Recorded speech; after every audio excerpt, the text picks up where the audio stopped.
I have a thing with intro music. It is here. All right, Weeksauce starts now.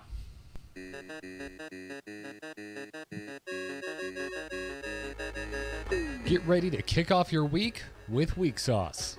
And if you enjoy this show, find more podcasts like it over at amove.tv.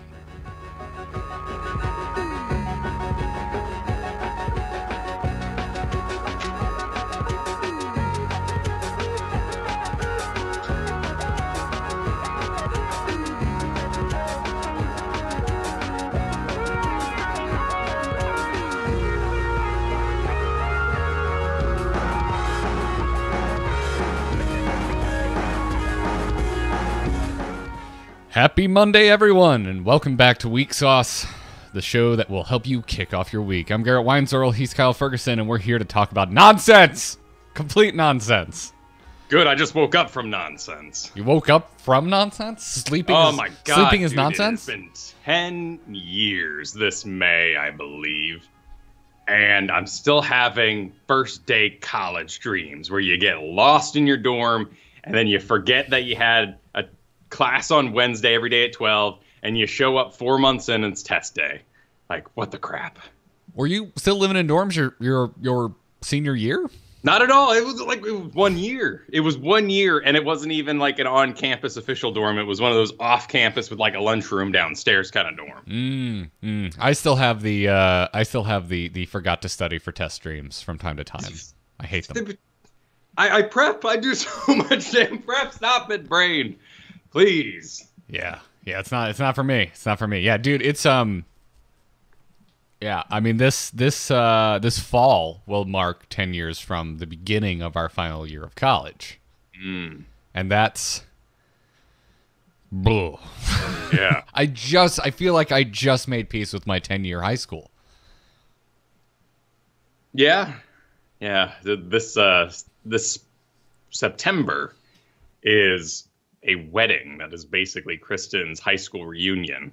So maybe that's put me in kind of a backwards thinking kind of mentality. I am sore as the dickens because I am making those goals. I'm going to try out muscle milk. Ooh, that'll be fun for the mornings. I got to cram on calories. I don't eat enough to bulk, to put on anything for all the hard lifting I do. So I need to conquer that hurdle. And I'm hoping I got 4 months here to conquer that in time to fill out a suit, maybe just a suit with no arms at all. And are you saying this year wedding? Did you just say a suit with no arms at all? Yeah, you know, like a sleeveless suit? Yeah. Don't do that. If nothing else, like, you know, I show up in the coat, but then it comes off real quick, and then I've got the roll-ups, but they kind of go right below the elbow because my forearms are so massive.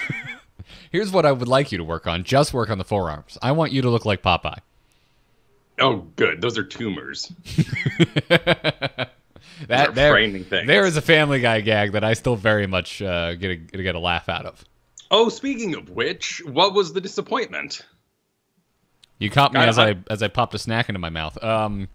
It was that they advertised the episode as a Warcraft episode, and it was just one of theirs. Hey, remember that time in World of Warcraft jokes at the end of the show, and it took about a minute.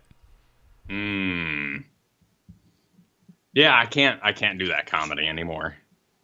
And there's multiple shows of it too, with like the Cleveland Show and American Dad, and I don't think either of those are going.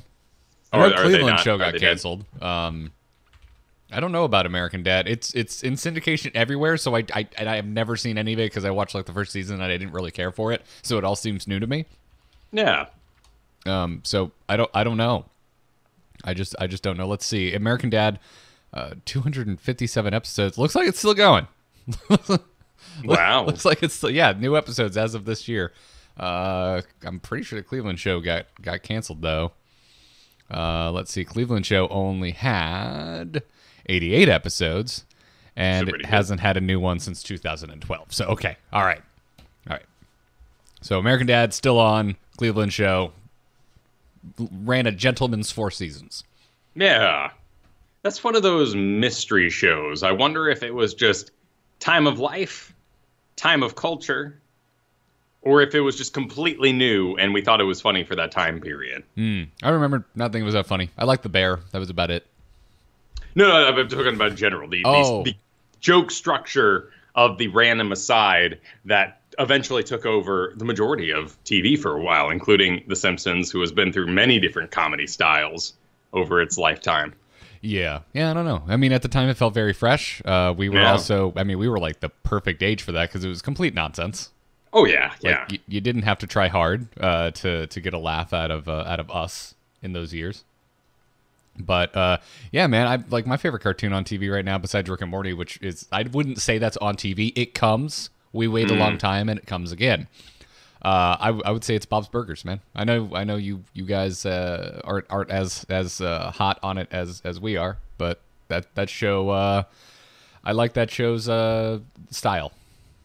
We were super into it for quite a while, but the bunny girl became the catalyst for all the problems, and that was frustrating. Just like, Peter is an idiot and causes all these issues for his family that make the episode. I could write you an essay on how much I disagree with you with that. But this is not the show for an hour-long conversation about each episode where someone other than Louise causes the plot to move forward. Sure, and there's tons of them. Just as we went forward and as we got deeper, and I love Fish Owner. I love the house where he had like games to make the people compete for rent increases or something. Like yes. Like we got really deep into it, but there started to be a theme of Louise causing the issues, and we had seen it at that point. Fair enough. I love Bob, and I always forget the wife's name, but she's my favorite character. Like their inner workings and hijinks, it just amuses the hell out of me. It's very real. It's got that nice little touch of making it work. Yeah, and whereas I like Homer. I was gonna say, go ahead.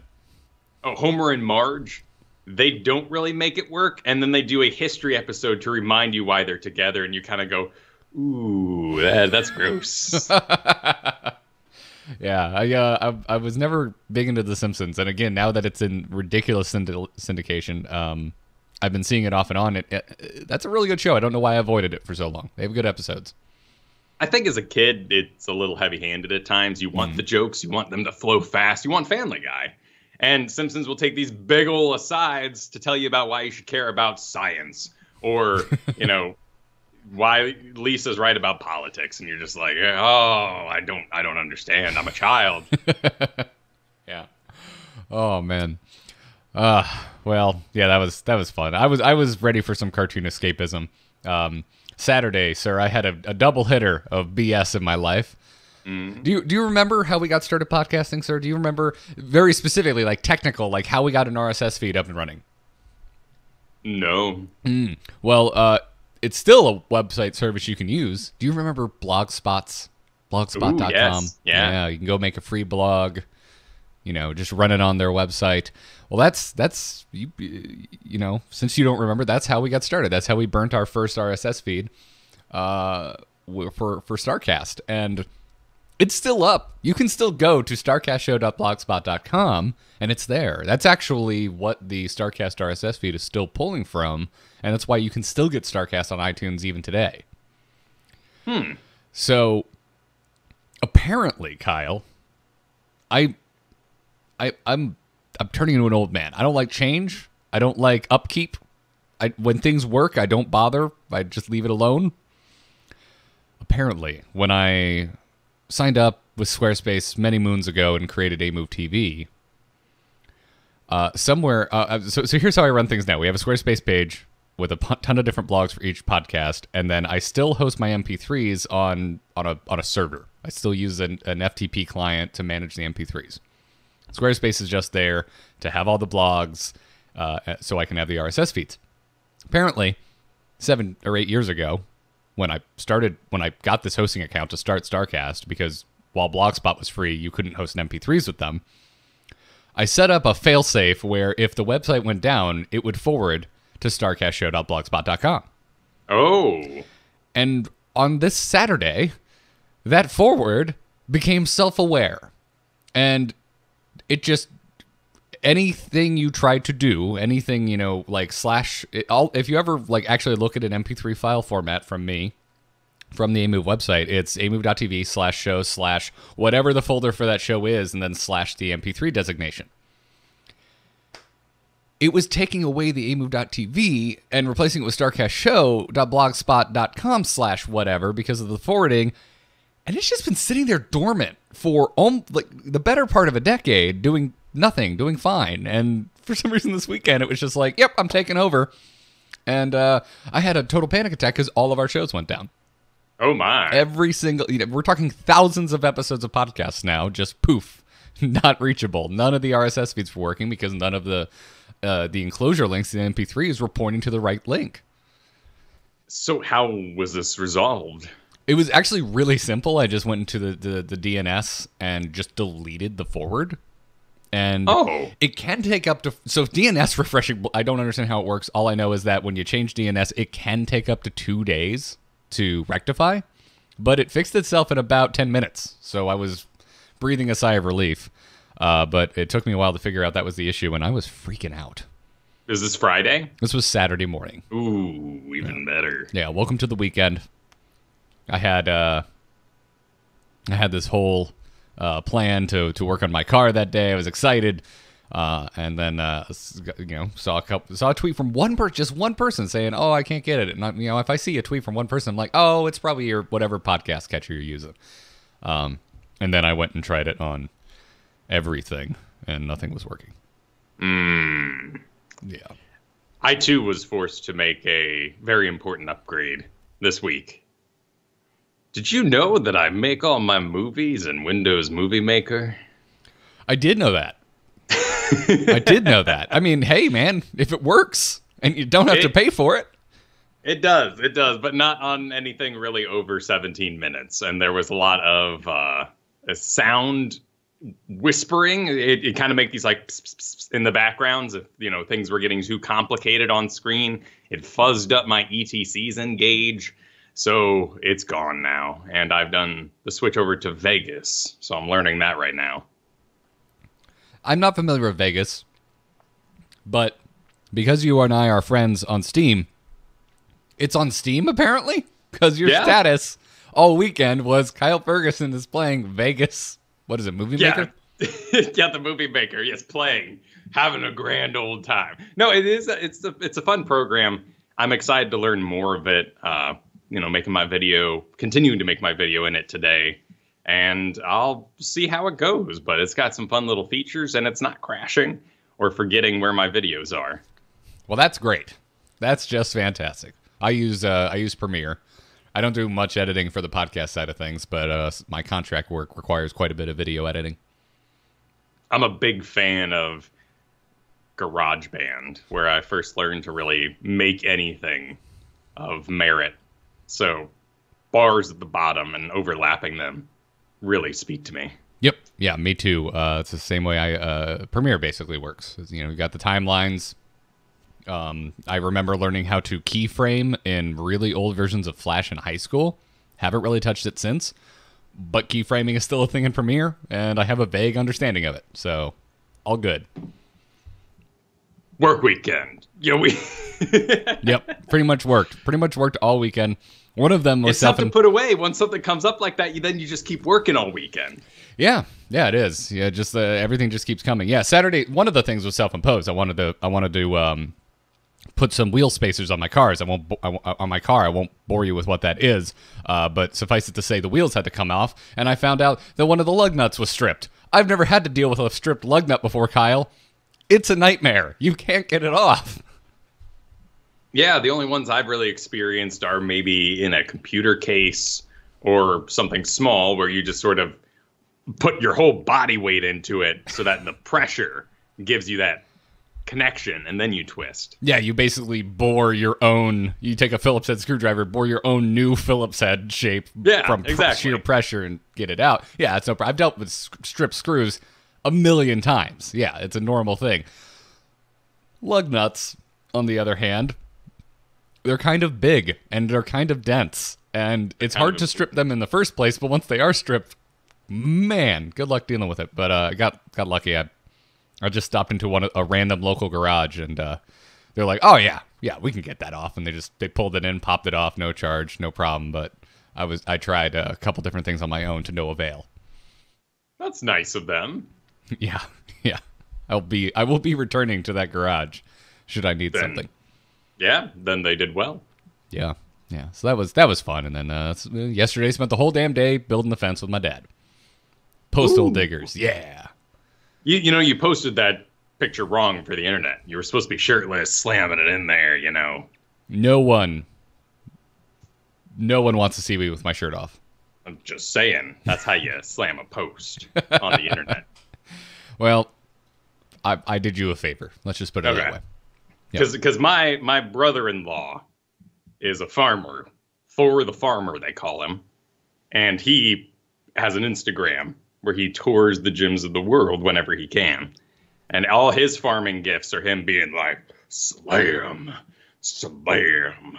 And now he's got a big old dog, so he's just working on the image, you know?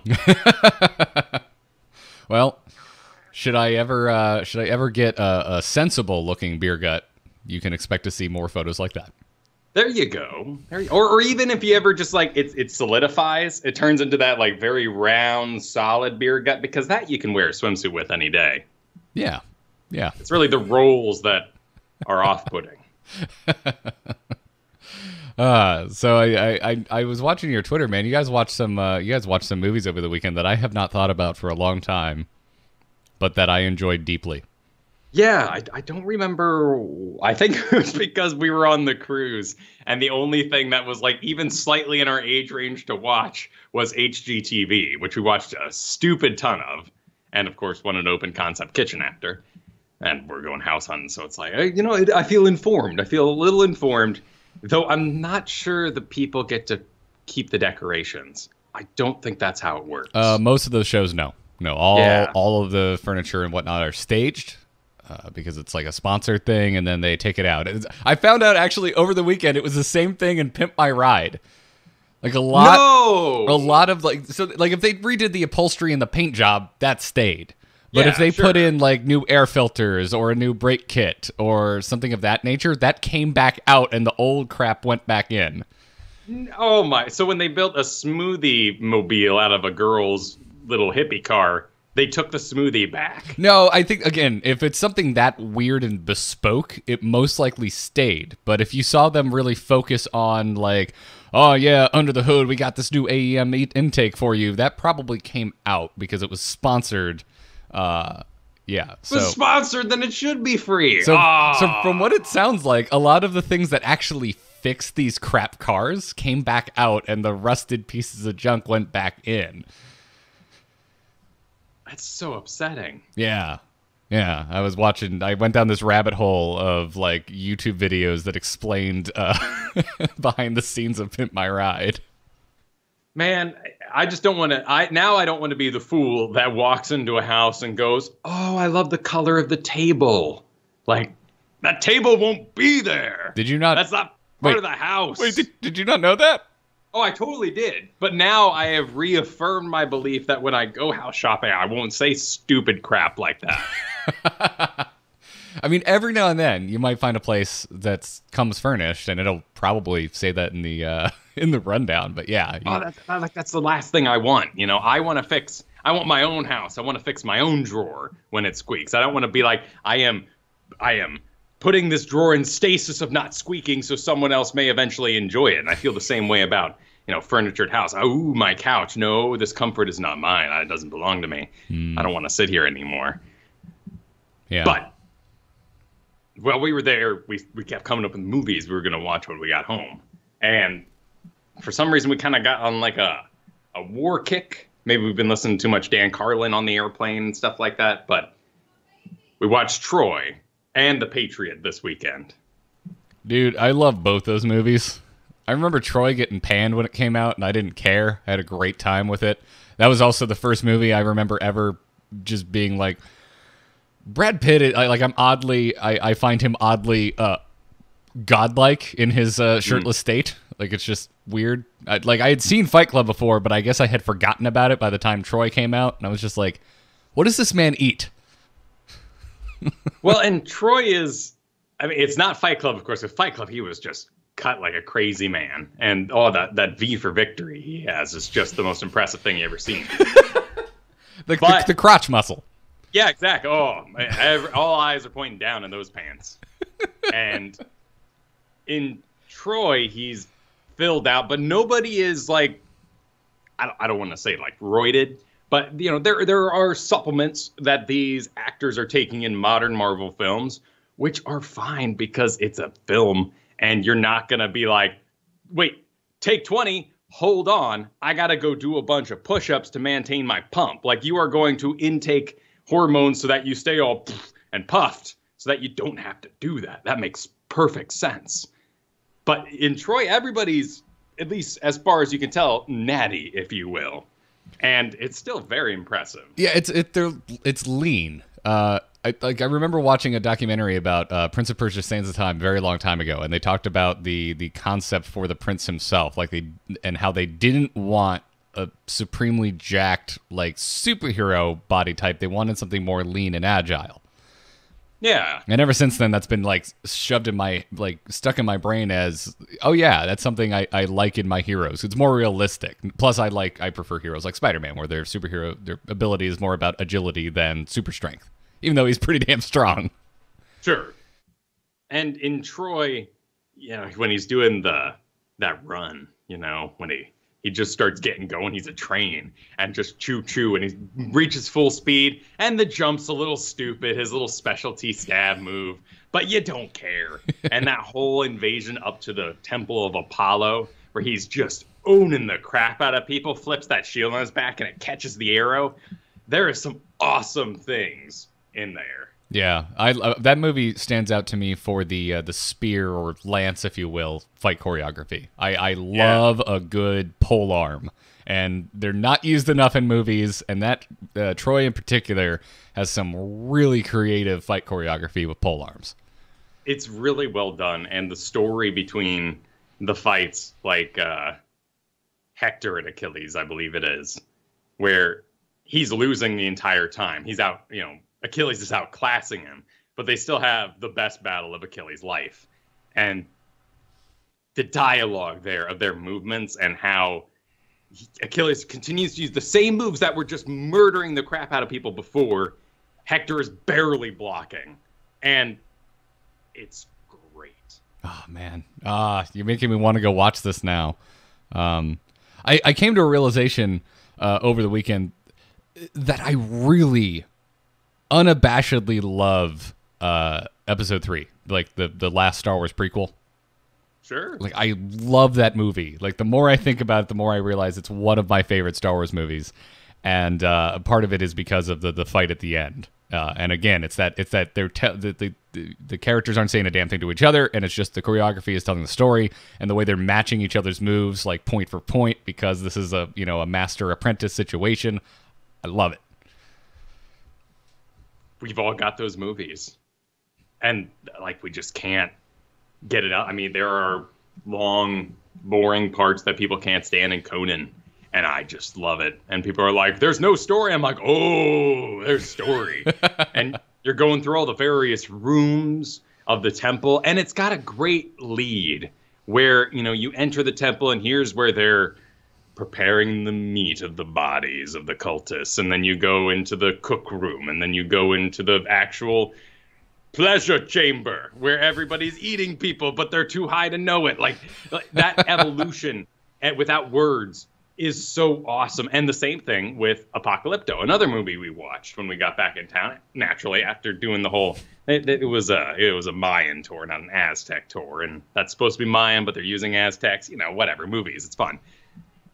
His storytelling there, where you're going through the jungle and you're seeing those fearful tribesmen into the quarry with the white guys covered in just dust from mining the lime or sandstone or whatever it is. And then you see those guys, littered throughout the city as you advance towards it, and the dead of the farms, and there's nothing being said, but it's fantastic. Yeah, that's another. I remember seeing that in college, just thinking like, why, man, I don't know, why am I watching this? Shouldn't be interesting, and it just blew my mind. Like, there's the scale of the production just the makeup, the costuming, and like you said, the visual storytelling is just out of this world. Well, granted, too, at that time, weren't we all kind of like, Mel Gibson's nuts, somebody stop him? Yeah, I think that was another reason I was kind of like, I don't know if I want to watch this. Mel Gibson kind of seems like he's a terrible human being, but oh damn it, I really like that movie. And then, of course, we watched The Patriot. Yep, that's another one. Granted, I saw The Patriot before Mel Gibson kind of went off the deep end. Sure, and the two movies kind of have some interesting parallels. I mean, clearly Mel Gibson became a father at some point. Actually, he's a father of 7, I've read. And his movies, like Patriot and Apocalypto, really kind of encapsulate that fear of what a son's mistakes, just like the father's younger mistakes, can do to a family. And it's fascinating. But also, holy crap, I love Rambo moments where a guy just, the resolve comes, he is a broken man, and he goes on the killing spree of his life, particularly with multiple weapons. I mean, that's really important. But that scene where he sets up the guns to save his son, granted, The Patriot, starring Australian actors. It is kind of funny. Yeah, well, they do a great job. Yeah, him and Heath Ledger. Yep, they do. They absolutely do. Yeah, that scene in particular, that is one of my favorite action scenes in any movie. Like it's because I grew up playing in places like that. We don't have hills in Florida, but we have wooded areas that are that thick. And just this, and that's like in our minds as kids, we're like, yeah, we're gonna get the bad guys, and like to see that, like in full display, like again, you said the setup with those flintlock rifles because they're only one shot. Like, how do you make that work? And the fact that he brings his little kids, like, all right, I'm sorry, we have no other choice. You're gonna have to kill the British because we got to save your brother. And oh god, when he gets up out of the gully after just going ham on that dude with the tomahawk, and he's just covered in viscera, like. I like gore, man. I'm sorry. That is wonderful. It's so good. Our brains are very tuned to the color of blood, and there is something otherworldly about it. And when we see it, our brains go, "Oh, the power, the liquid of power." And he's drenched, and his kids are sitting there in awe of him, and you're wowed. It's a special kind of awe. Yeah. Yeah, like I remember, watching it with my dad when I was younger, and just being like, oh, wow, yeah, I could see my dad doing that if a scenario like this ever went down. I think that it's one of your special dad powers you'd like to assume you have. Yeah, just total rampage moment. Yeah, and that's, Katie and I recently wrapped up season 1 of The Punisher, and I talked a little bit about it last week, and it's something I kind of forgot. It reminded me of these older Mel Gibson movies in certain ways.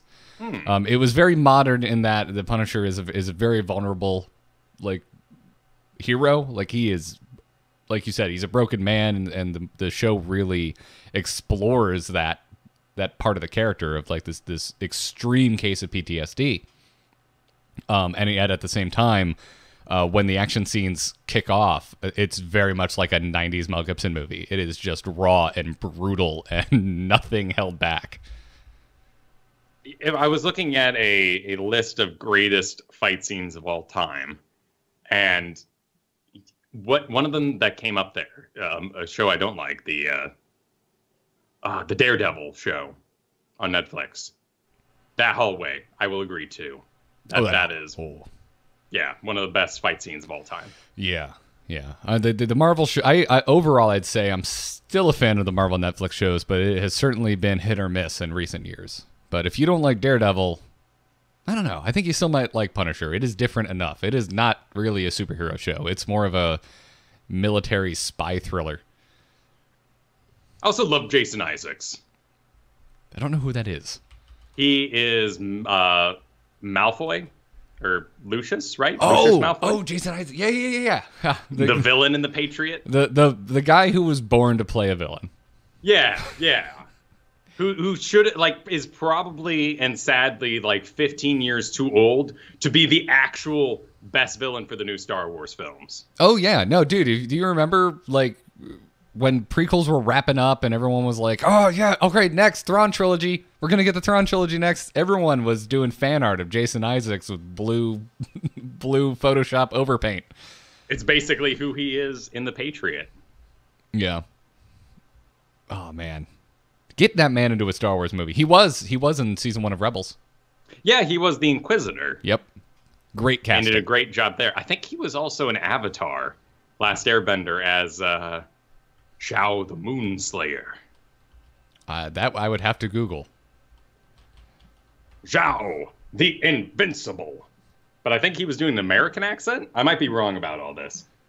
No, you're right. He was. Oh, he's the dude with the chops. The chops and the top knot. Chops, who gets killed by the sea spirit or the moon spirit. Oh, that's right. Oh, dude, that whole arc is awesome.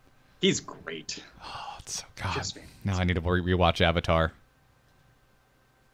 Thanks, Kyle. All this is just you reminding me of things I've already seen but love enough that I want to watch again. It's so good. And then his fear sold the end of Harry Potter, but I recently was informed of the fact that Harry was drunk for the last 2 films or so. Yeah, I think I made you aware of that on this very podcast. Yeah. So I have a hard time. Every actor who's doing their best, I'm like, they're drunk. Oh, that's fantastic. Well, while we're on the subject of movies, dude, I woke up this morning into a world with a full-length Solo trailer. Oh, did that come out? Yeah, it did. All right. I'm sold, Kyle. I'm sold. I don't care anymore. I'm excited for it. Okay. Let's see. All right, we got a city. I just woke up, man. I gotta get caught up. Okay. Yep. So the city. Yeah, I won't do this play by play, but please tell me what you enjoy about it and what sort of changed your mind. The whole thing looks like a Western. It's great. Like, really, just the lighting and the texture and the atmosphere. We get to see like what looks like a poker game or a Star Wars version of a poker game going down, and just see the underbelly. Wait, who's Necklace V-neck? She looks really familiar. She Daenerys Targaryen. Oh, yeah. Okay. Yeah. She is in this. Oh man, she has been a hit against people wanting to see this movie. Oh really? Yeah. Lots of people are not fans of her performances in Game of Thrones. Oh, Not like she's doing the most complex thing in the world, That's like saying, I hate the way he pretended to be a robot. And you're like, well, the director's probably telling him to act like a robot, so it's not really his fault. Whereas, she's an entitled queen. She's being directed to act like an entitled queen. It's going to be frustrating. She's directed to be stoic and unbending. Like, exactly. No one complains about Gerard Butler doing his thing. Ooh, I like that robot. Yeah, it's a great droid design. We learn the age of Chewbacca. I won't say it in case anyone considers that a spoiler. Just avoid the trailer itself. Yeah. There's a bit in the trailer where they mention Chewbacca's age. But yeah. All I really wanted to say was that this makes me excited for it. Train fight, cool. Mm-hmm. Straight for a video game. Always down for a good train fight. Is that a rocket launcher hook shot? Oh, Chugi's got love, maybe, or brother love. Smaller, so we can assume. But maybe they're like spiders, the Wookiee females are giant. Like 7 arms. I think it sold me because we get to see young Lando deliver lines finally. And he doesn't, and he's not doing a Billy Dee Williams impression. So if he's not doing a Billy Dee Williams impression and what's his face isn't doing a Harrison Ford impression, I think I can just accept that and get on the ride. I mean, people have been very excited about who's the actor doing the thing that we're talking about. Lando. Childish Gambino, Donald Glover. Yes. Yes. Is he related to Danny Glover? No. Okay. No relation. But yeah, I'm a big Community fan. He's he played a major role in that comedy. So who was he in Community? He was Troy and Abed in the Morning. Oh, was that the I only ever watched the D&D episode, you'll excuse me. I know he was in it, but I don't remember which character he was role Yeah. No, I see it. I see the facial hair, the age. It suits him well. playing. Well, neat. Okay. Well, I've still got some problems with trains in my Star Wars things because there was a little train in a video game called Shadows of the Empire that I fell between the rungs of many times, and I've yet to forgive. I hated that game. I did not like Shadows of the Empire. It had its moments. It was a little too spooky for me. I mean, granted, I was N64 age, so yeah, I just didn't like the controls. I couldn't control that damn third-person view very well, so I had a hard time playing the game. Well, we only had one stick back then, so it was a bit difficult. It was a little tough, but I remember playing Jet Force Gemini and being fine. That's true. My Jet Force Gemini bugged, and I could never beat it. Oh, I could never beat it just because it was really hard, but I did play quite a bit of it. But yeah, I'm sold now. I don't expect it to blow my mind to become my new favorite Star Wars movie. But I think I'm gonna really enjoy the ride. I think it's gonna be another Rogue One where I'm like, that was fun. I'm glad I watched that. Yeah. So, other than that, the anonymous actor has been talking about what it was like on set before the Lord and Miller got fired from the production of this movie. Oh. Yeah, it was interesting. If you haven't read this, it's a Vanity Fair article. Go give it a look. I've got a link in the show notes for everybody. But what was wrong? I don't feel like anything new was really unveiled. It just felt like it was off brand. Like it was just a tonal shift that no one, including the actors, were really ready for. So it seems like it was very, very leaning in the comedy direction, which I would like to see. I think a Star Wars comedy would be really fun, but probably not what what Lucasfilm was looking for. Yeah, interesting. Yeah. So, but it's like I said, it was. I find it interesting that someone on set is like, yeah, I'm gonna dish on this, but don't say who I am.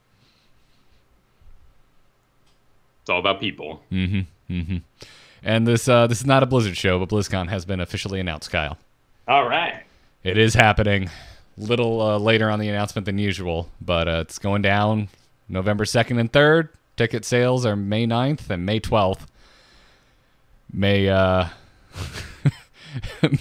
may the universe help you getting tickets.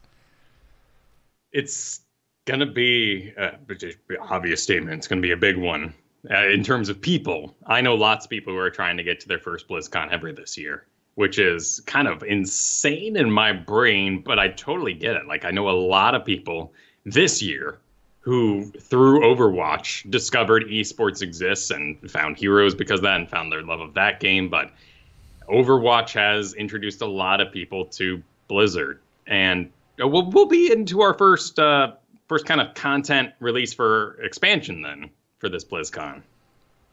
For World of Warcraft? Yeah, Battle of Azeroth. Yeah, Battle for Azeroth will be out for, I believe, 2 months before BlizzCon hits. Maybe 3. Interesting. It's August, isn't it? Is it August when it's releasing? September, I think. I don't remember. Well, whatever. Because of that and all these little projects, I don't feel like this is a new game year, but I'd like that. Yeah, I would like that too. Okay, September 21st. So yeah, we'll have a little over 2 months to enjoy the World of Warcraft expansion before BlizzCon hits. So yeah, I think World of Warcraft will take a back seat. We'll probably have, next big content patch information there. But when I was on the instance on Friday, I was talking to Scott about it, and he's just like, he was saying, I think it's going to be Diablo's year. And I'm like, well, I think we're all just saying that until it finally is. Because I feel like last year should have been Diablo's year. And it wasn't. There was nothing at all as far as Diablo was concerned. I tried out that the Diablo that everybody loves, the free-to-play Steam one. What? It ain't Pillars of Eternity. It's Path of the Exile. Oh, gotcha. Haven't played it. It's interesting. You kind of have a more generic class and you get your spells through socketing your items, but it was missing that, the Blizzard theming story art. Oh, sorry. Save your emails, everyone. August 14th for Battle for Azeroth. I don't know why Google's saying September 21st. All right. We can move on.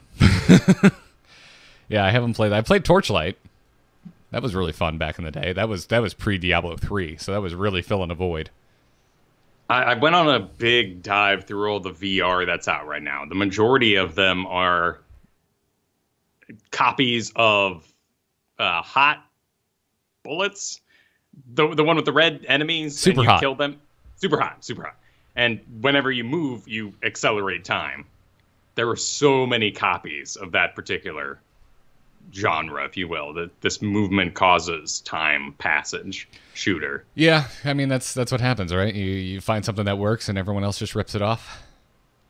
Yeah, well, and also you have this problem with moving through the world is rather nauseating, so finding puzzles that people can do standing still is very important. Yeah.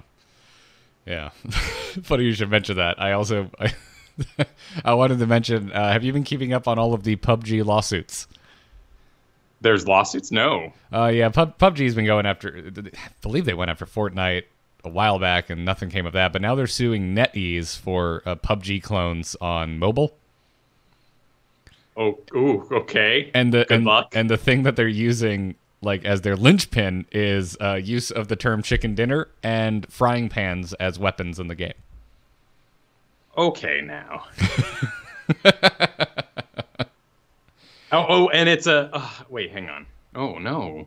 I see. Pub is made by a South Korean developer? Yes, that is why the servers go down at prime gaming times for those of us here in the U.S. Ah, okay.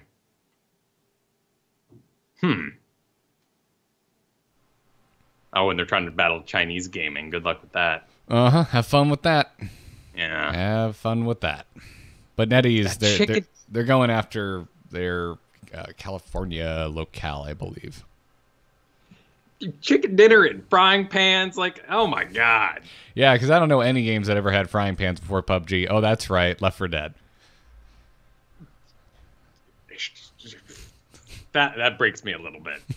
That's a bit ridiculous. Your entire game is a ripoff of other things. Yes. The Battle Royale has Battle Royale, like the makers of that movie, tried to sue PUBG. And now if you've seen the most recent World of Warcraft trailer too, where they're doing boom, boom, and PvP, and people flying in on frickin' hang gliders, and you're just like, oh. It was Gross, one Blizzard. shot. It was one shot, dude. Gross. It was one shot. We've had parachutes in World of Warcraft for like a decade now. Yeah, but we didn't put sticks on the front to make it a hang glider. Yes, but we did in Miss Pandaria. We probably did, but even so, like they showed it, and someone probably like covering their eyes pressed the button to export. They knew what they did. Listen, I'm of two minds here. Okay, you and I are both big Blizzard fans. Blizzard, they don't have an original idea. Let's be honest. Yeah, they built their three major pillars basically off of ripping off Warhammer. What if they become corrupt, but then come back to the light as a good character and battle for? Yeah. What if they do that, man? What if they do the fallen hero? What if we did that 3 different times across different. So that's where come on, PUBG, that's ridiculous. Suing over a pan.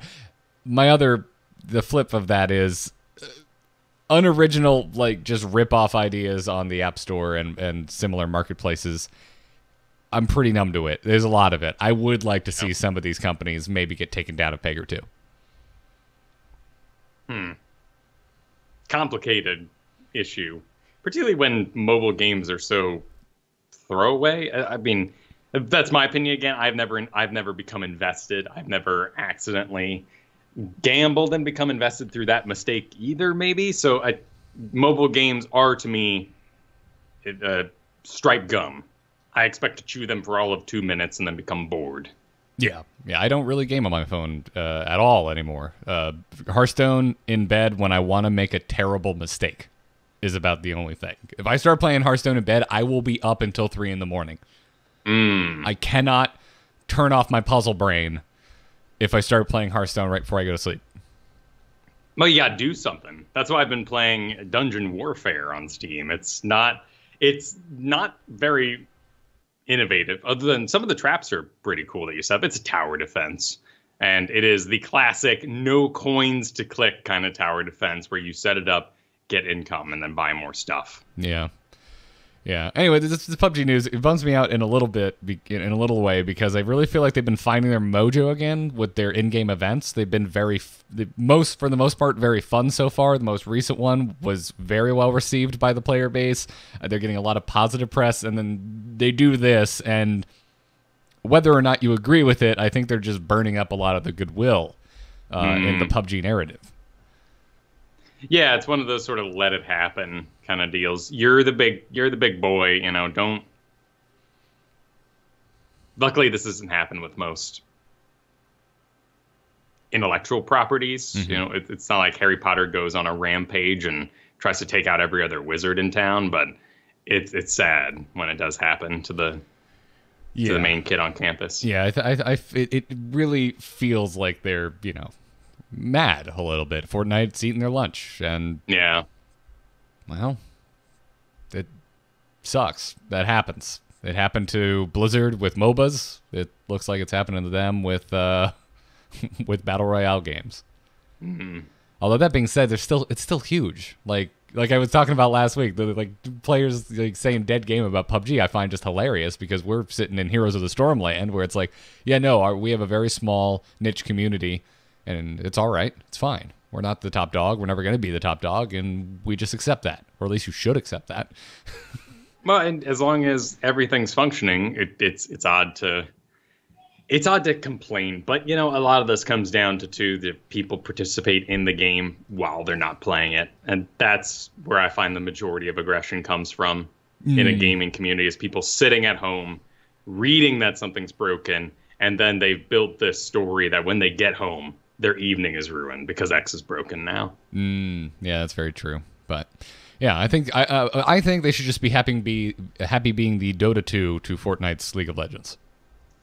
It's nice seeing so many games continue to advance themselves after a successful green light and becoming a successful game, particularly when you just don't pay a lot for these games anymore. It's charity how much love is put out and how many updates are put in. But a game like Slay the Spire, that's an interesting story, because they keep making their art worse. And you know what I mean when I say there's people out there who do art and then they add like too much indie band detail. Like picture a child drawing teeth, you know, just a mouth with teeth in them, and now add indie band detail to it. You know what I mean? And it makes it like kind of gross, and the gums are over like. What are you saying? And the teeth have holes in them for no reason, and like they've written the band name on the teeth. Oh, indie band. Yes. Gotcha. I'm not sure I'm following, but if you, I'm with you just for kids drawing teeth. Like it's just too specific. You don't need to draw each individual tooth. That's how you make a nightmarish smile.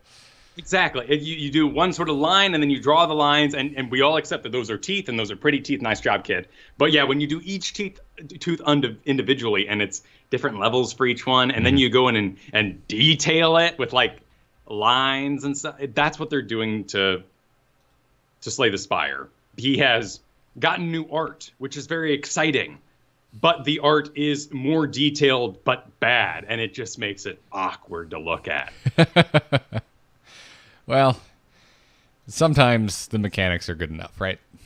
That's the real magic of Slay the Spire, is that the mechanics for a rogue card game are great. And depending on what relics you get along the way, you will play a very different kind of game. Mm-hmm.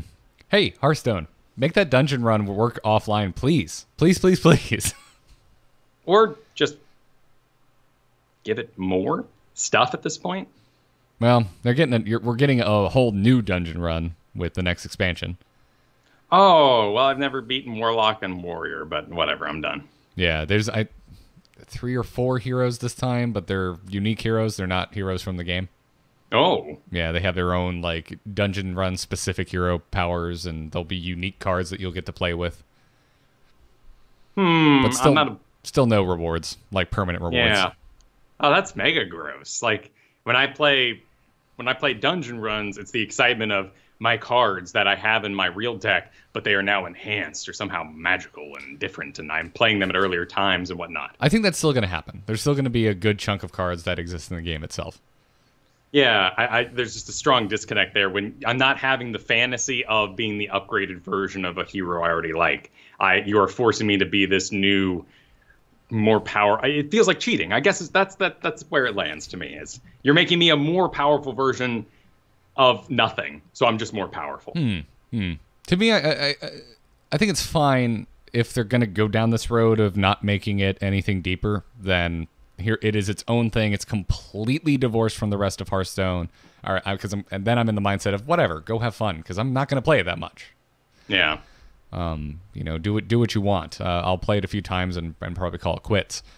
But in my mind, I would have really liked it if they just made Dungeon Run its own button and they just kept adding on to it. Yeah, even if it means you hold stuff back. If you say, this week we've added 3 more level 4 heroes to battle, and I'm like, okay, cool, I'd like to see those. Yeah, just add more bosses, add more treasures, more cards, that kind of thing. And maybe add unique hero classes that you can play as. Go for it. But yeah, I mean, I understand that they're developers. They're working on the whole game by itself, and Slay the Spire, that is the whole game. So they got a bit of an easier time there, spending time being wacky. But I've really been impressed by Slay the Spire, and Hearthstone needs to up its randomness for dungeon runs. There has to be a gameplay change outside the one that I can maybe eke out by the final boss, because I've combined, luckily, these 3 items. Right. Yeah. But I look forward to it. Thursday it comes out, so get ready to... that's yep. Nice. Yeah. Get ready to have a bunch of cards not working standard anymore. I didn't play a single ranked game this entire last expansion. It was all dungeon runs. Huh. I took a big break last month after I hit 5, and now at the beginning of this month, I've been playing ranked a bunch. I don't know what it is. I think it's, I realize I'm going to miss Mage. I'm going to miss Secret Mage. I just want to play more games, the Secret Mage, before it becomes unplayable in Standard. Oh, that's true. Yeah, there were a lot of good secret stuff this last cycle. Mm-hmm. Yeah, they're going to lose a big chunk of it.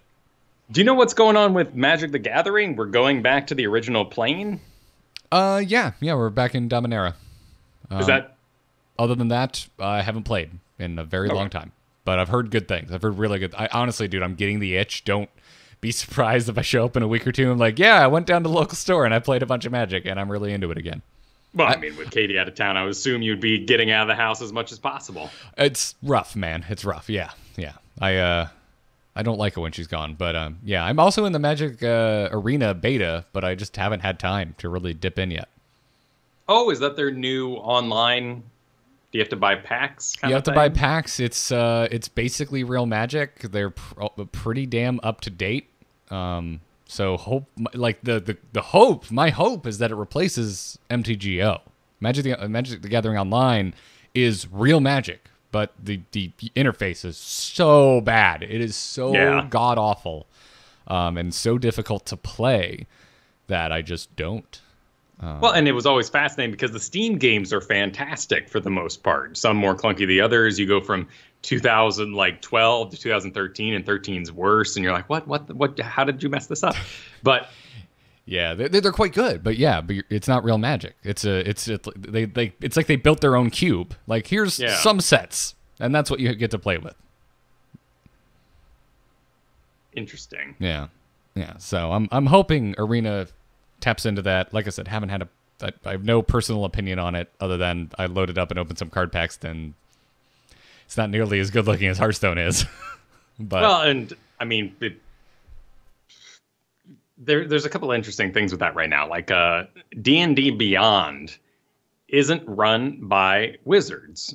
and they have a bunch of holes in their purchasing problem because of this. You have to buy at full price the book for realsies, but since the D&D Beyond is run by a different company, you have to buy the full book for onlinesies. And there isn't a code inside your wizard book that helps you unlock anything on the website.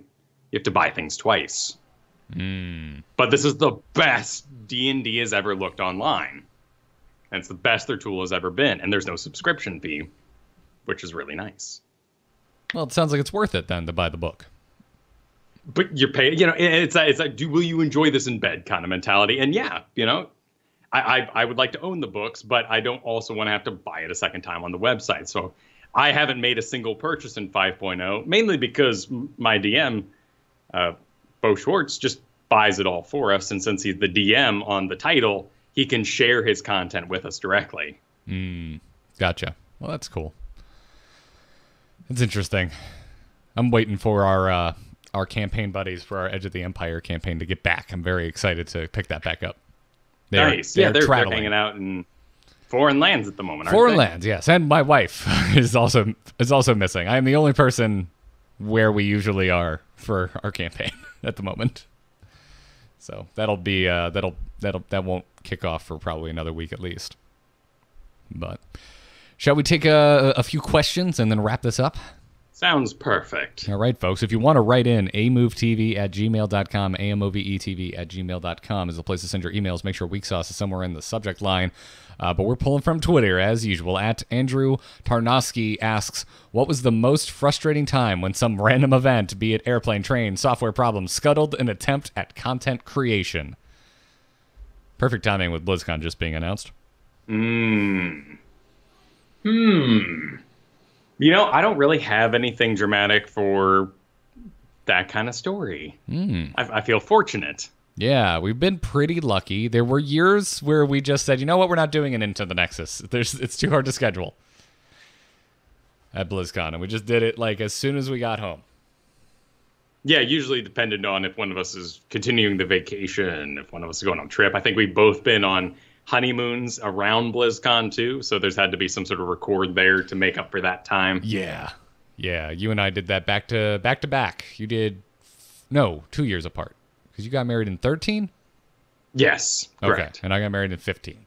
So 14 was fine, and then 15 was kind of nuts. But usually it's just it comes down to the interviews. We were very fortunate to get interviews scheduled at BlizzCon now, and a lot of times those get in the way of seeing esports finals that we need to see and also squeezing in a podcast recording. So that can be tough, but it's all for the betterment of the show because it's nice to get those BlizzCon interviews. Whereas this year, dude, we lost a 45-minute recording with Jeff Ganata. We did. That was really sad due to a faulty wire, it seemed. It was complete, freak problem. I don't know what caused it. It's the mixer I'm using right now. And I'm coming through loud and clear. Everything sounds fine. I don't know what happened.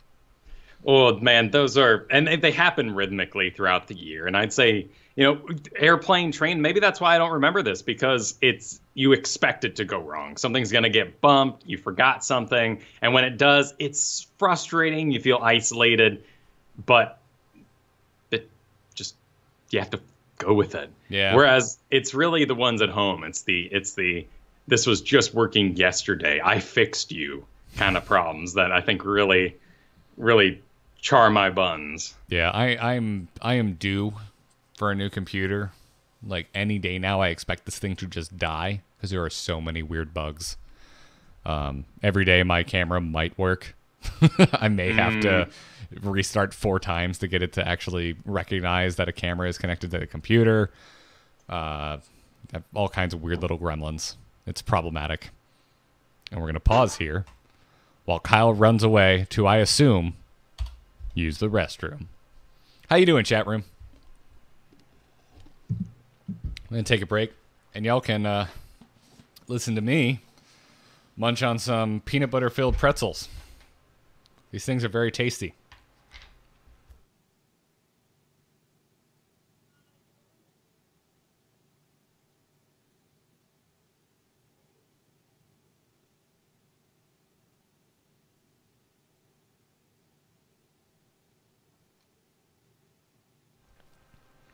I'm doing pretty good, Soldier Hawk. Thanks for asking. Considering Katie's gone. I don't usually deal with my wife being out of town very well because I work from home. So, like, I don't get to see other human beings. So, when she's gone for extended periods of time, I start to kind of lose my mind a bit. And she's gone for almost 2 weeks this time.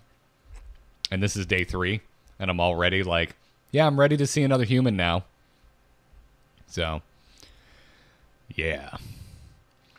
Did I see the shout out on the Deckard Cain announcement at PAX? Yes, I did. I saw that Mr. Jeff Kanata at the very beginning said, I think it said something like, folks, you may know me from DLC or the Into the Nexus podcast. That made me very excited. Got some cheers. Always a good thing. Do I consider myself an extrovert? Most of the time, I'd say yes. I like talking to people. But it certainly comes and goes. If I've had a long podcasting week, I'm pretty ready to not talk to anyone. So if there's a family function or a get together, I may find a quiet corner to just decompress. After BlizzCon, that's a big one. After BlizzCon, I'm ready to just like go away and not talk to anybody. This past BlizzCon, it was nice because we were able to go on a very short cruise out of California the day after BlizzCon ended, and Katie and I we just cooked ourselves in a hot tub for like 3 days and didn't talk to anyone but each other, and it was wonderful. Thank you, sir. Welcome back. I get camp flashbacks. Camp flashbacks? Yeah, I'm an adult. I go to the bathroom when I damn please. You're sitting in the car. It's like 9 a.m. and you got camp at 9:30 and your dad's dropping you off and you're just like, woo, woo, go, Dad, go. Drive. That's a good one. That makes a lot of sense. Yeah, I'm one of those folks that gets very irritated if I have to stop for a bathroom break on a road trip. So I will hold it for a very long time. I do not like stopping. Man, we are kindred spirits. I do that with food, which is the worst thing on earth to do it with. Like, no, we're going to dinner with my family. I don't want to stop and get $3 worth of blank. And then the hunger makes you more angry. And we've gotten so much better. Like over the last 2 years, we've gotten so much better about just being like, you know what? Stop the car, fix this damn issue. It's not worth it, but I would rather not. I just want to get there. I do not do that with food. I will drive 8 miles off of an interstate exit to get food if I'm hungry. My parents are very into meals. They are 3-hour long, talky affairs, and your fullness in reporting to the meal will be noted. So we have a tendency to fast to make sure things are impressively eaten. I can see why you were winded being around your family for an extended period of time on the cruise. Yeah. That would annoy me. I would eat to spite my family members if that was a character trait of my family. It's, well, like I say, I fill kind of a management role for my family. So Kristen does that. In fact, my sister, she's 3 years younger than me now. So she's 27. But man, she looked good when my mom was getting to be a bit too much for her. She's got this big golden mane at the moment. And she's next to her Thor husband, Farmer. And she just grabs her wine glass and just eyes roll in the back of her head. And I'm sitting there, like my fingers are literally like this, in my lap. Like I am, and this is a tense pyramid. But it's my job. I gotta manage it. Gotta keep everyone civil. Kara's getting lost in her wine glass, but I gotta keep it up. Oh, it's so good. Well, this is a little bonus content for the live viewers and the YouTube viewers, because I'm going to pretend like this break didn't happen and transition into. All right, our next question comes to us from Joseph, a.k.a. our buddy Credo. We just call him Creed. He asks, what trope in stories do you recognize but don't care and love anyways? We kind of hit on this already. We were talking about Blizzard and the fallen hero trope. But, for example, the old wizard that starts the hero on their quest. Oh, yeah. Actually, that's a big one for me. I really love the horror movie version of this where you can't go up that road, and they grab the kid on the shoulder and they're spitting in their face and whatnot. Like, the wilder the man at the diner is, the better. Ooh, yeah, that's a good one. Oh, yeah. I mean, Cabin in the Woods is just we always come back to this because it's one of my favorite movies, and it's just an ode to all of these. Like, hey, do you like tropes and you don't care that you know that they're tropes? Do I have a movie for you?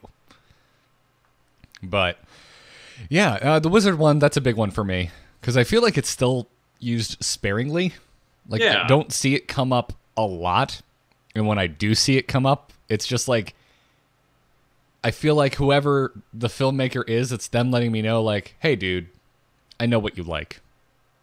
You and I, we're kindred. I feel like it's just a flag waving, like, we're kindred spirits. You're gonna enjoy this ride. I know what you came to see, and don't worry, I got you. But just the master and apprentice thing too. That's another trope I really enjoy. I love the. I like watching that happen because to me it's such a one-to-one with the creative process. There's probably like whatever your hobby is, whatever your jam is, where you're like, yeah, if I had to win a duel with the devil, this is what I choose, kind of thing. You probably had a mentor at some point. Yeah, and that's something I feel like is really understated in our society. And granted, maybe just in my life too, because I had a family of 4 growing up. I have one cousin.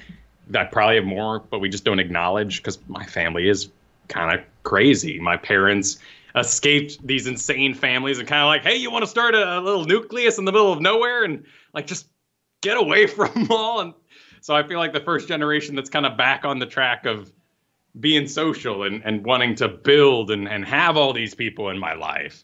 And we just watched Coco, actually. Really good. You should check it out if you haven't seen it yet. I have not. I know I'm going to like it. I just haven't watched it yet. And the family thing always frustrated me in the past, but now I just love the heck out of it. Oh, what, the dead family trope in Disney movies? No, not so much that one. Just the fact that, family's always there for you. It's like, no, they're not. I don't have any family. What the hell are you talking about, movie? Now that, through even, professional brothers like yourself, I've got a big family. And those sort of tropes I never get sick of anymore. Yeah.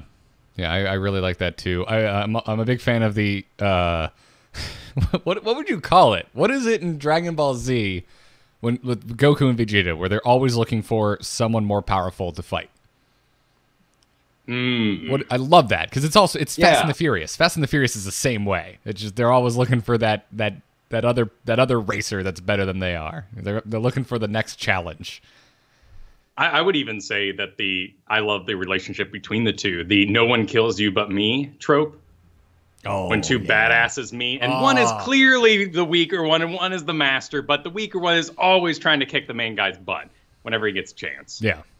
Oh, yeah. No, like and Vegeta, just the character of Vegeta, the bad guy that becomes the good guy, like Zuko in Avatar: The Last Airbender. My favorite character in Avatar: The Last Airbender is Zuko. I love him, and it's because Vegeta is my favorite character in Dragon Ball Z. Because what was the raptor's name in Beast Wars? Oh shit, I don't know. Who was the raptor in Beast Wars? There was Ratara, was it, and Cheetor, and the rat was a dick to the Velociraptor every time he got. Yeah, who was the damn raptor? Damn it, I don't remember. Chat room will most likely save us here. Starscream does this too with Megatron. He's like, I'm taking over Megatron, and Megatron's like, I had a cold, damn it. Come back, Starscream.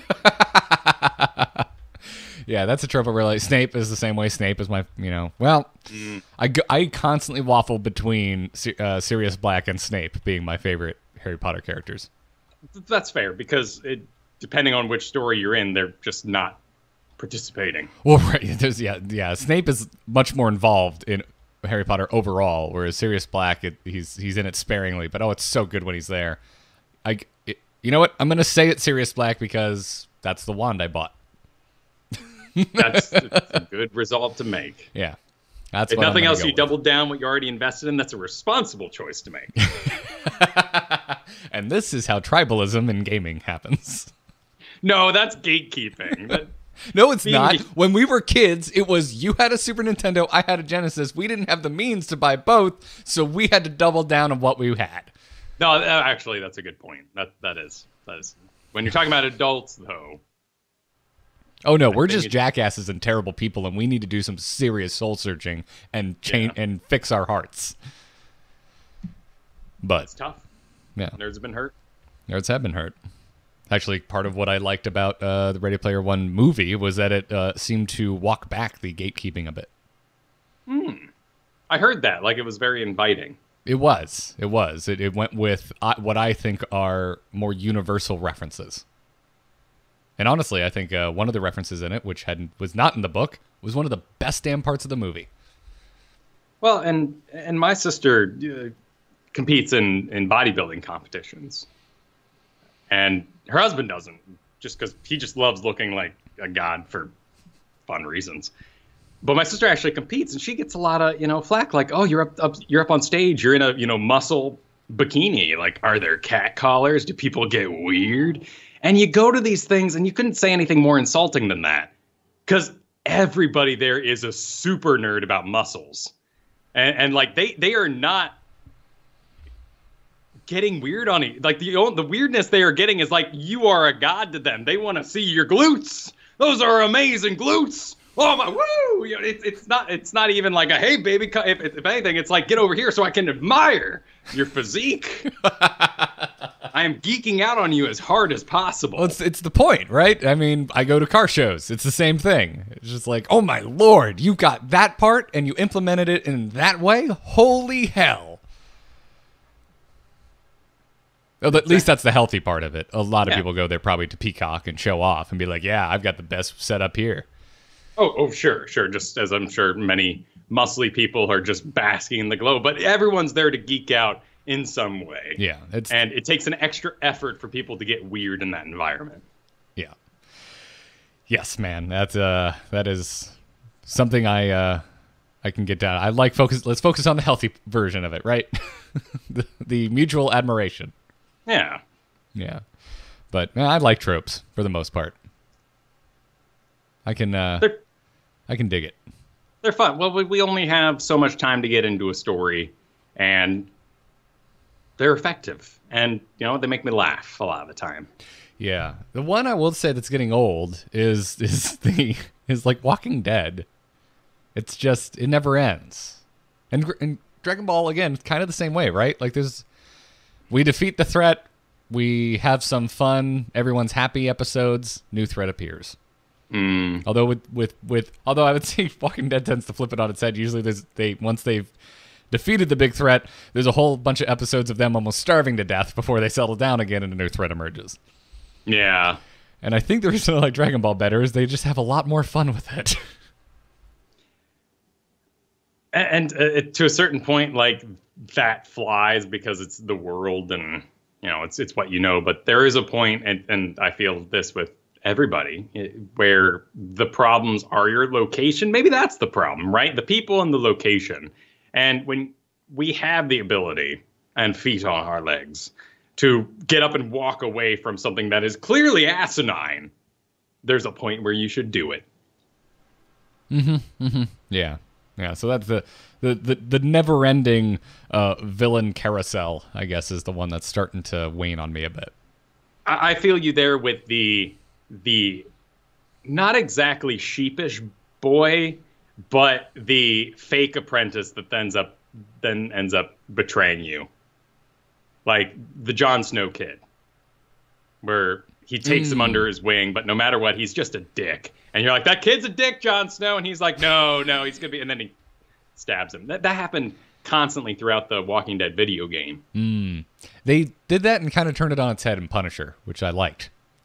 It felt like the show the whole time is like, no, this guy's bad apples. And everyone else was like, yeah, this guy's bad apples. And they just kind of take it at face value. That's what you have to do at this point. Yeah. Yeah, so I liked it. Again, you watch Punisher. I'm anxious to get your opinion on Punisher because you have such a bizarre taste for fiction that at this point it's just now I just want to know if you like it. Like I'm just like, does Kyle like it? If you don't, I'm like, cool, that makes sense. As I just expect you not to like anything I like at this point. But every now and then so it feels like a win when I recommend something and you don't hate it. All right, I'll check it out. So, and that one has a good it's like it almost has a buddy cop thing going on in that particular. I'll call it the this is the first thing that pops in my head. I'm gonna call it the Live Free or Die Hard trope because Live Free or Die Hard is one of my favorite sequels that didn't need to be made. Like I remember it when I heard it was coming out. I'm like, why are they going back to this well? And I love the movie. It turned out to be a really fun action flick, and it's the interplay between Bruce Willis and I'm a Mac dude. What's his name? Justin Long. Yeah. That you've just got this geeky, socially inept nerd who has no physical prowess whatsoever hanging out with the like 80s rendition of what a man should be. And the counterplay between that, and there's without giving away too much, that exists within the Punisher season, and it's a very fun relationship. I like that in my heist movies a lot too, like Italian Job. Something. Oh, my favorite heist trope is the new member to the team that screws up the heist, and they have to scramble to make up for their failings. Is he a plant? Is he villainous, or is he just new? No, just new. You know, the van isn't there on time. It's an old Dane Cook bit, you know. Where's the van? Maybe Italian Job didn't age very well. I showed Kristen it. I like the Italian Job. She was not entranced like I was in 2003 or whatever. Kristen isn't entranced by a lot of things that are generally considered decent fiction. She's an editor, yeah. So things when the story beats don't line up. Like you should watch her play a Telltale game. It's hilarious because she always picks the worst options. She's like, I know this one would help everyone survive, but this one makes a better story, and then selects like the worst. Or you know, she's like, and now the girl learns to kill. That's how she becomes a woman. And you're just like, and the whole audience watching her live stream is like, Kristen, protect her, please. Like she's our kid. We love her so much. We love Clementine. She's like, no, she needs to become a woman. Shut up. I love it. Soldier Hawk wants to know, is Fast and the Furious still good even if you are not specifically into car culture? Definitely anything past 4. They just don't give a shit about cars anymore. Cars are just the vessel through which the action takes place. 1, 2, and 3 are very like, it's like Tony Hawk's Pro Skater version of car culture. Like it's there, their references are there. It's still not the most important thing to the action, but it does try to pay homage to it. I think 1 does it great because it's kind of set in the same vein with family. So they're kind of talking family jargon, they talk car jargon, but it's all about us being together and making that sign that we're away from the cops and that other dangerous world. This is home, and this is where we geek out on our cars. But I agree with you, 2, 3 is definitely like, look, car jargon time. Let's have some car jargon time. Yeah. And then safes are being towed down the road by chains. And yeah, if you just like big bombastic action films, 5 is one of the best action movies I've ever seen. That's the one with it's a heist movie basically, and it's a really good one. 4 is okay. It was to get the band back together after the weirdness that was Tokyo Drift. Even though I love Tokyo Drift, I think it's like way better than it has any right to be. But I love them all, man. Honestly, the ones I like the least are probably the most recent one. Oh, yeah, it's rough with no more Paul Walker, man. For like me, that was where we got on. He was like, I didn't know jack about cars, but I thought this movie was cool, and he was the guy that like got me into it. Well, he was our everyman in it. Well, yeah, he's the audience surrogate. Yeah, I think The Rock has really brought a lot of heart to the film, though. I could do without The Rock. I think The Rock makes it worse. Yeah? Yeah. It's kind of a side story. It's kind of clear that, like, The Rock's being filmed by his friends, and then they're making another movie in the background that kind of mix the two movies together. That's actually how I feel about it. Yeah, it's like The Rock and Vin Diesel don't get along in real life and hate each other and don't want to be on set together any longer than they have to. That'd be... There's a moment where they're both standing there by fans, like, you know, just follow your dreams. They both say at the same time, and they look at each other and like, God, I hate that guy. Yeah. Well, anyways, I think that's going to wrap it up for this episode. Thank you, everyone, for tuning in. Again, write in, amovetv@gmail.com. Put Weeksauce in the subject line so we know it's for this podcast. But before we go, Kyle, where else can folks find you? You can find me over at twitch.tv/Kyle Ferguson this week. Normal shows, normal releases. I'll see you throughout the week. Awesome. You'll see me probably more this week. I might do some streaming since Katie's out of town. Kyle, if you want a buddy at all, just holler. I will be there. Absolutely. But follow me on Twitter at Garrett Art, 2 R's, 2 T's in Garrett. I have a solo show called R2T2. That's a riff on the fact that you have to spell Garrett with 2 R's and 2 T's. Check out that solo show. I missed Friday. That's because it was my last day to hang out with my wife before she left for 2 weeks. So I'm probably going to record one this afternoon or tomorrow before Angry Chicken. So there will be a new one going up. Check that out.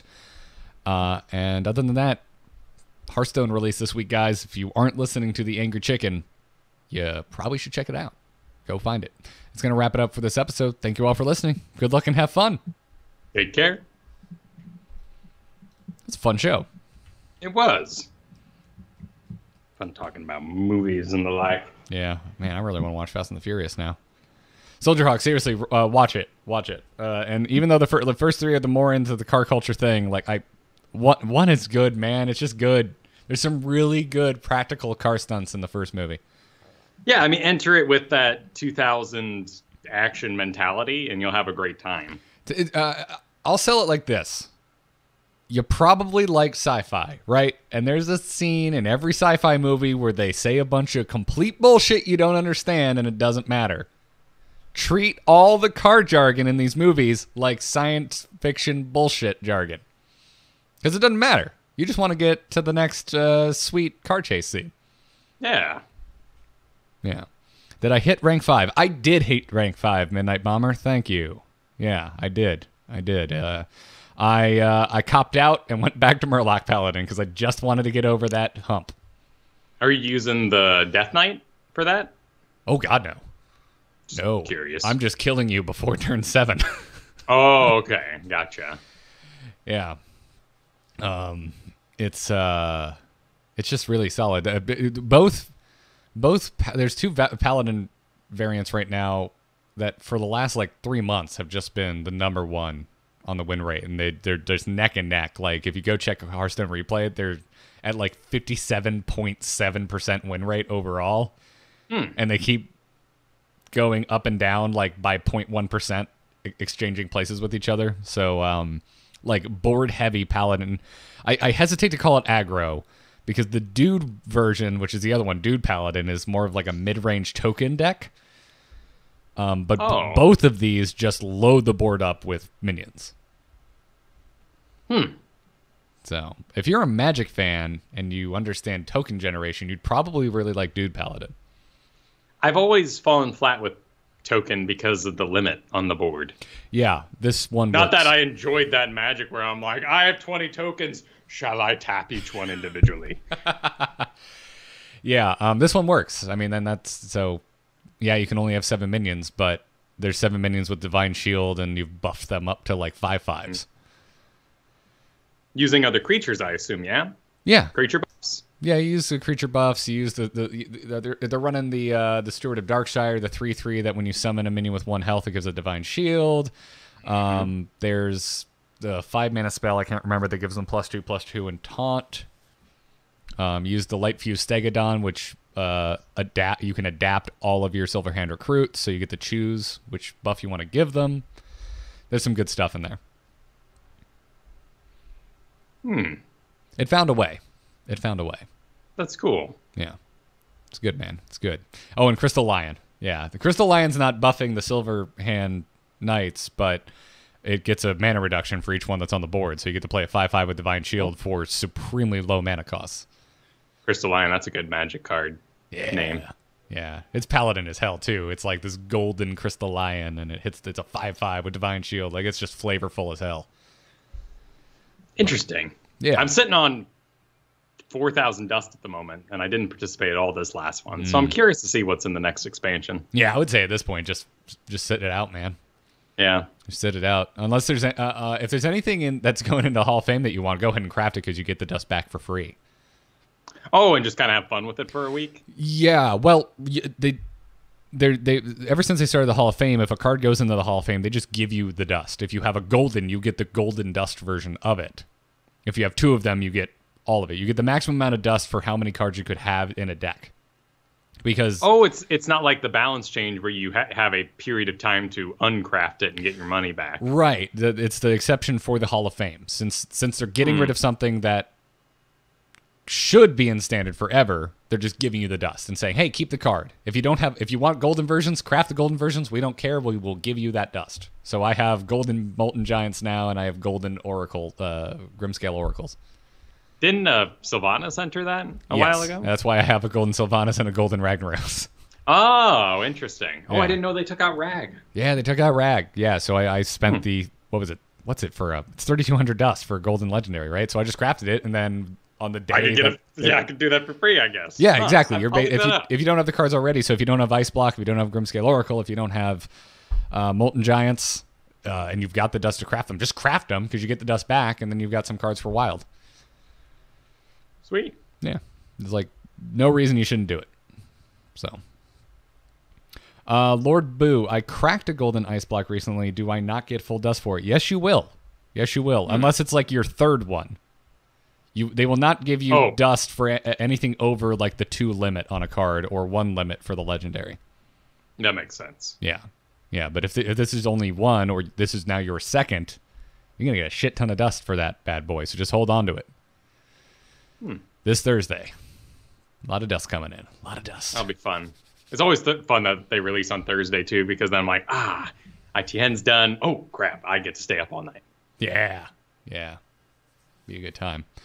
All right, dudes. I'm going to take the stream down, and I'm going to go eat some lunch, and then I'll be back to edit. So she'll probably be up in about an hour, hour and a half.